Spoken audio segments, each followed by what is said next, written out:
Capitalism is the greatest social technology ever created, but I believe that it is manifestly dishonest to both believe that capitalism is the greatest social technology ever invented, but also believe that the whole system will come tumbling down if capitalists are required to pay their workers enough to get by without food stamps. This is bullshit. There is no excuse for any company in America to pay their workers so little that they need Medicaid and rent assistance. That's not capitalism, that's socialism for the rich.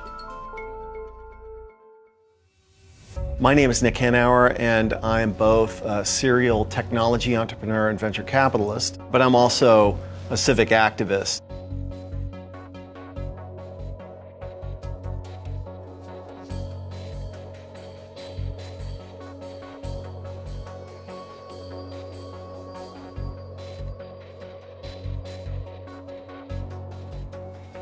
The thing about inequality is that every reasonable economy has to have some.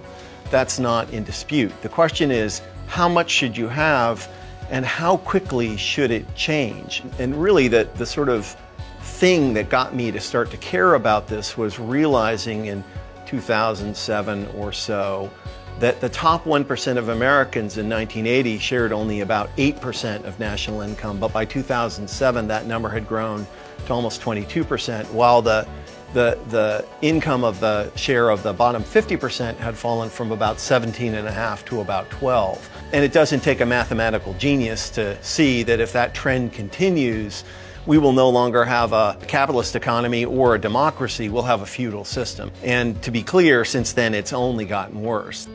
The sort of national trends that have been slowly eroding and eviscerating the middle class have been proceeding for a long time, and that ideological framework got really rolling under Reagan, and essentially the rest is history. And so we have endured 40 years of trickle-down economics, and that is why largely our democracy is disintegrating today. Make no mistake, if you're a middle-class person and feel like the country has left you behind, that is an objective truth. And that didn't happen by accident. Leaders on the left and right have enacted policies that have impoverished most people in the middle and have massively enriched people like me.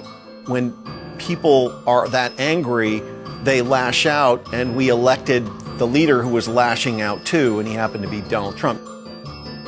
He's a narcissistic thug, and the quicker he's gone, the better. But to be absolutely clear and honest, he is not the cause of the trouble, he's a symptom of the trouble.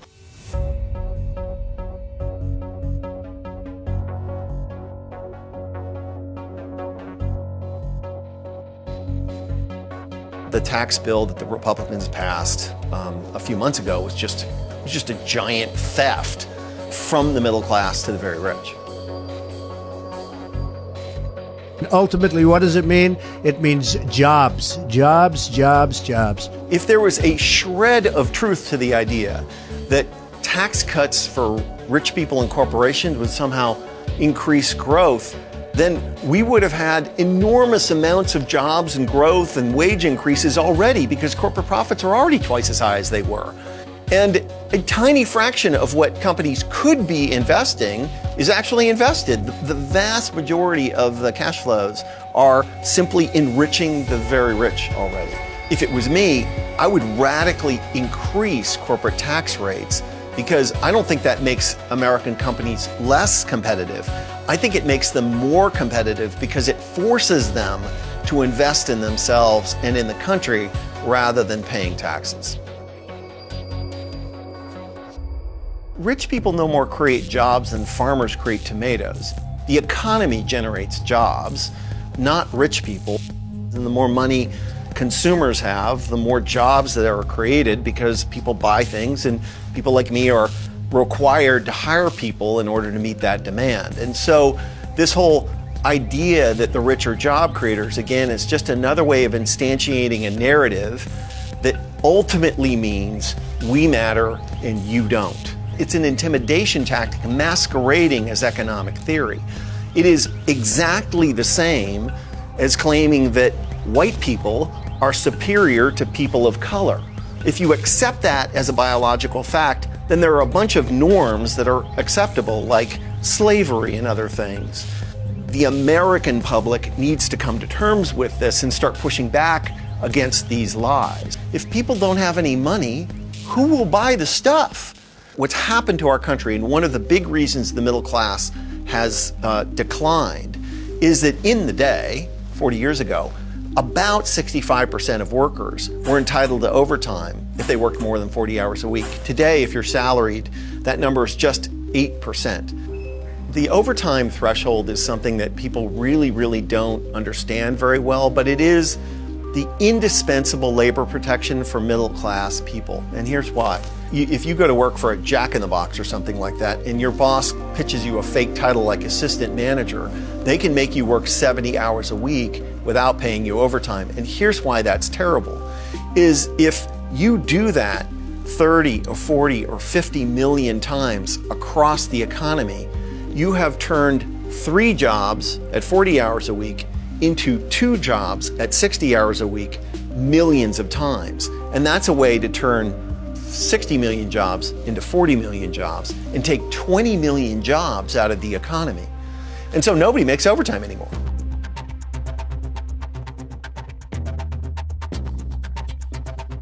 The idea that raising wages kills jobs flies in the face of all common sense. There's no earthly reason why Walmart couldn't pay every single worker enough to lead a dignified middle-class life without government assistance.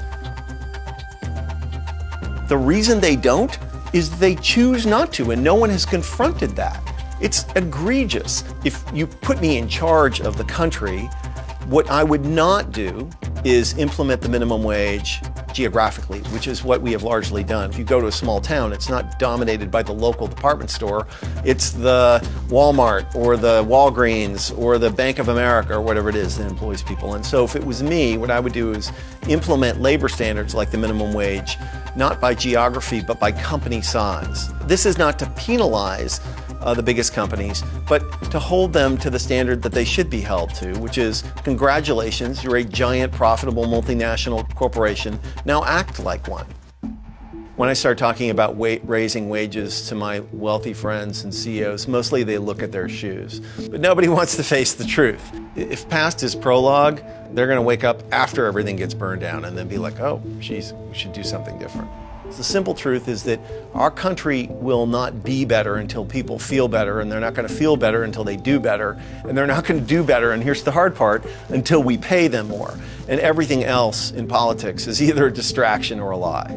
And there are no examples in human history of a society that is that unequal, that is not either in revolution or in an authoritarian police state. We are trending dangerously towards an authoritarian police state today. This is not a partisan issue. The truth is that a thriving middle class creates growth, not the other way around. And we all, again, Democrats and Republicans, should hold our elected leaders to the standard of enacting policies that benefit working class and middle class people directly. Not cutting taxes for rich people and hoping that it'll trickle down, but raising wages for middle income people. That's what we should unite around. And that's what a teacher or a firefighter or a police officer or whoever you are, that is what you can do. You can call your elected representative and demand those policies and not get conned by this trickle-down nonsense that raising wages kills jobs. It doesn't. It's just a thing rich people say to poor people to keep rich people rich and poor people poor. It's a lie. Don't believe it.